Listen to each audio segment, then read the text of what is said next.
Welcome to the ISP show. I'm your host Sahil here with Rahi and Roy. We are going to be covering the latest and greatest from the world of football.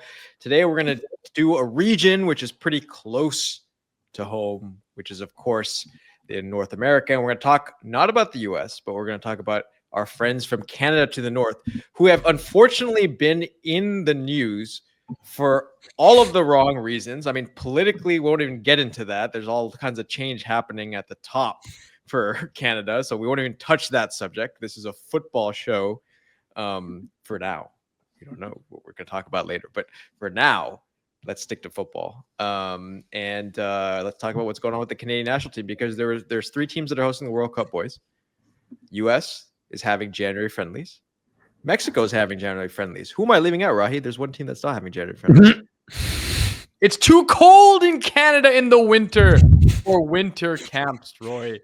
But that's not the reason. That's not the reason they're not having a winter camp. The Maple Leafs, Roy, could not afford to have a winter camp. And this is sad. Sad for how good these players are. Sad that they have a federation that can't support some balls, some cones, some lines on the field. Roy, what's going on? Speaking of a federation that can't support balls, this Canadian federation is an absolute joke. Can we say it? This federation is a joke, guys. This is a first world country. This is a rich nation, the rich and beautiful nation of Canada. This federation is not only a joke, it also has a word attached to it that one wouldn't associate with the country of Canada. And I'm going to say it right now. It's corrupt. This is a corrupt federation that has mishandled funds, that has been deathly silent on business dealings and investments and deals that are happening under the radar. And all of this culminates in them not being able to afford a training camp in a moment where Canadian soccer is at its absolute peak, not just quality of player, but popularity. Well, the Canadian national team is finally a team that the Canadian public cares about. Yeah. The players deserve so much more than this. That's the problem. The players, as good as they're playing. I mean, look, these players are playing at big clubs and they're lighting it on fire, right? I mean, think about Tajon Buchanan, a kid who is, I think, is going to be in this next year, emerge as one of the real world-class talents. Alphonso Davies, I mean, coming from where he's come from, has literally taken Europe by storm, right? Eustachio's playing well. I mean, there's so many players here on this team that are doing so much. Bombito. So my issue is, why can they not afford this camp, number one? Why? It's not that expensive to have a camp. Well, what is the funding? What are we talking about? Players' tickets? I don't understand. What's the issue here? So from what I understand, there's a couple things, and I'll go into a little bit. Now, I don't claim to be an expert in the nuances of the Canadian accounting in terms of the departments, but here's what I understand. I believe there was a deal that was done before between the Canadian Soccer Association and an organization called CSB. Not to be confused with ISB, this podcast, right? We are CSB. ISB. We are not the Canadian. We are not associated in any way with CSB. Yes, with Canada Soccer Business. So essentially, this deal that was done, I believe, it was a few years back or multiple years back. 2019. And in essence, it was very hush hush in terms of what happened in terms of the actual deal. But a lot of the board members and people that came out of that deal said that it sounds like the Canadian Soccer Association did a deal that was in the best interest of a few of the members of the Canadian Soccer Association, individual members, and not to the players as a whole. And now they're reaping the repercussions of this after. So in terms of the way things split out, it sounds like in every deal that gets done, the CSB takes the majority of the money, and the Canadian Soccer Association only gets allocated a certain amount because of a poor deal that was done. That's my cursory understanding. Got it. Okay. And this is, Roy, this is not unique to Canada in the region. Remember, the U.S. Federation, you're talking about a bad federation, the Canadian Federation. It's not as if the U.S. Soccer Federation is very good. Nepotism, etc., etc. So there's a challenge, and I think it's on us as fans, the Canadian fans and the American fans, to put pressure on our federations, because for some time there was no fan support because the teams weren't very good. So these federations could get away with incompetence, I think, in my opinion, Roy. So now when these players are so good and the fans care, the federations are failing, and we need to speak out, man. I mean, this is not acceptable. No, not acceptable. It's corruption at its finest. And like I mentioned before, the Canadian soccer team has been a middling soccer team, both in terms of talent, of performances, of results, and also popularity. They wouldn't fill games. It was minimal interest. It was very, very tertiary in terms of fan interest. Now it's not that way. They have literally, who would have thought we would say this ever? Literally has world-class players on that national team. And suddenly, with this extreme boost of popularity, one would expect an extreme boost of revenue. But there's one very interesting line I found in the business dealings with this CSB, which is not at all related to ISB.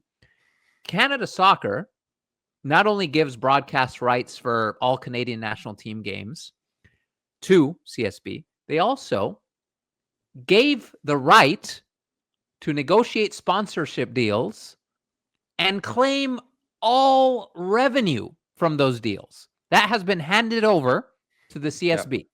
So we're talking about revenue. We're talking about money. We're talking about bankruptcy. And then you read a line like that, and then you think, who came up with this freaking deal? I'm sure we know who came up with the deal, but this is a miserable business deal that I'm sure a few executives in the Canadian Federation pocketed a couple $1 million from. Yeah. And that's the issue. And you talk about not just the men's team. I want to say, the women's team is a world-class team as well, right? And I know the women's team has been good for a while, and who just hired, by the way, guys, we have to congratulate, the women's team hired a new coach. Yeah. Kate. How did they afford her? I don't know. Stoney, who used to coach, of course, the San Diego Wave of NWSL. Who's coached by who now, by the way? Roy, this is a quiz question for you. This is a quick question for Roy. Come on, I don't want to give it away. It's American legend. It's Landon, American right? legend. Landon, yes. Landon was with the San Diego men's team. San Diego, the prior, yes. Yeah.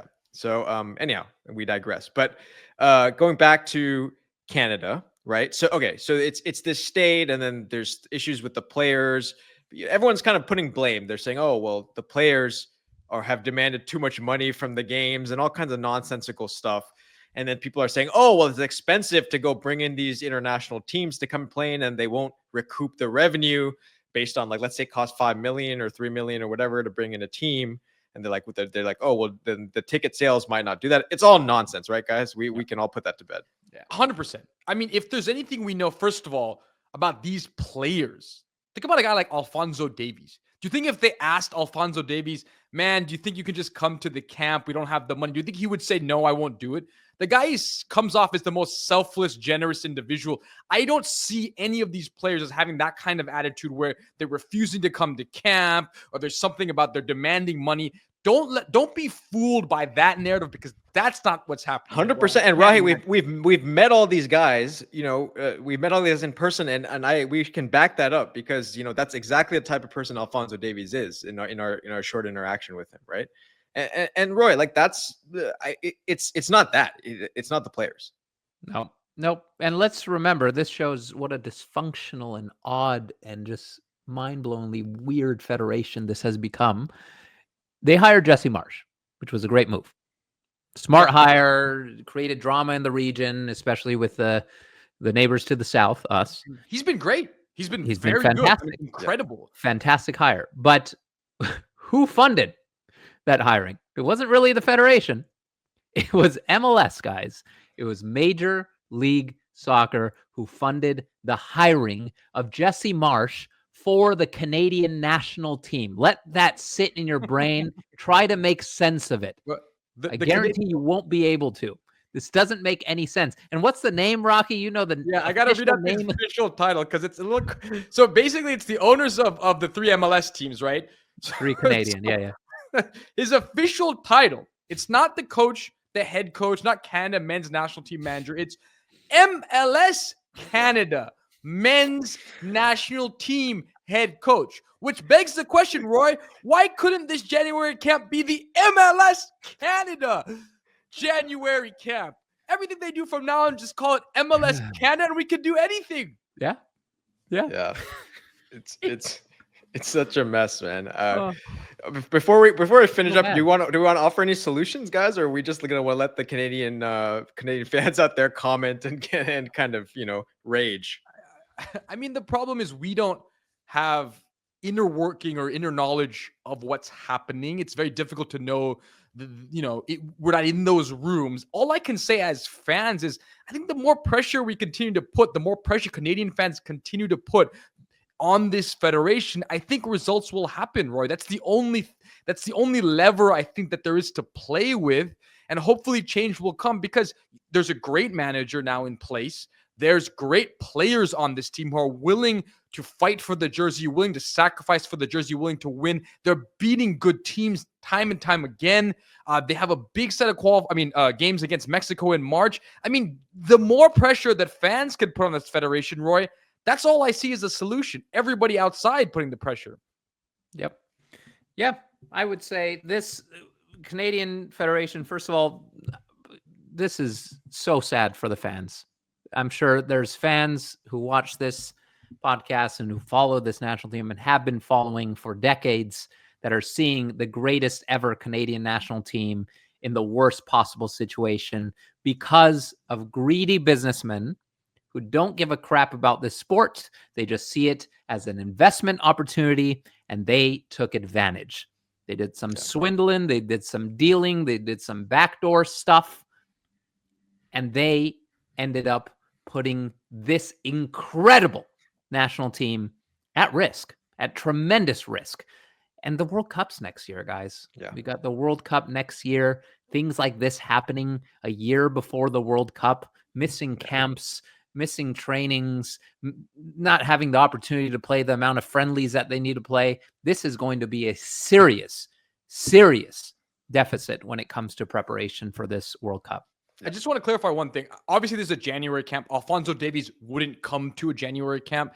That would only be for domestic players. So I'm not suggesting that he was involved, but I'm talking about the ethos of the Canadian players in general. Yeah, 100%. And Jesse Marsch said he's wanted to try out some of the newer players who are playing in the Canadian Premier League or the MLS, and you don't get opportunities like that. So anyway, for those enjoying these videos, please subscribe to the channel. For the Canadians out there, Canadian fans or fans of other teams out there who've run into similar situations with their federation, let us know your thoughts in the comments. We hope this situation can get figured out so Canada, a team that we have all come to love, can go out there and perform and continue the CONCACAF flag and continue the best that they can, and stuff like this just sets us all back. So for those of you out there, please keep watching the beautiful game, and let's keep the beautiful game beautiful and keep these greedy businessmen out of it. Isn't it wild? Still favored against Mexico despite this. It's Ted Lasso. You remember Akufo from Ted Lasso? Mm-hmm. We're looking at something like this.